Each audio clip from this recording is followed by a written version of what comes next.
Hello everyone, welcome back to my channel. నా ఛానల్లో content నచ్చినట్లయితే లైక్ చేయండి, షేర్ చేయండి అండ్ మరిన్ని హెల్తీ రెసిపీస్ కోసం అయితే ఛానల్ అయితే సబ్స్క్రైబ్ చేసుకోండి. ఈరోజు సింపుల్ రెసిపీ కోకోనట్ బర్ఫీ అయితే ప్రిపేర్ చేశాను.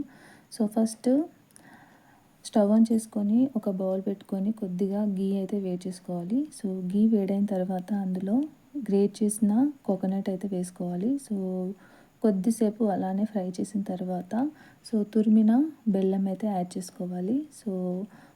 బెల్లం మొత్తం కరిగిపోయిన తర్వాత స్టవ్ ఆఫ్ చేసుకొని ఈ విధంగా ప్లేట్కి అయితే నెయ్యి అయితే అప్లై చేసుకోవాలి. నెయ్యి మొత్తం అప్లై చేసుకున్న తర్వాత ఇంతకుముందుకు మనం ప్రిపేర్ చేసుకున్న కోకోనట్ని అయితే ఈ ప్లేట్ మొత్తానికి అబ్జర్వ్ అయ్యేలా అయితే ఫిల్ చేసుకోవాలి.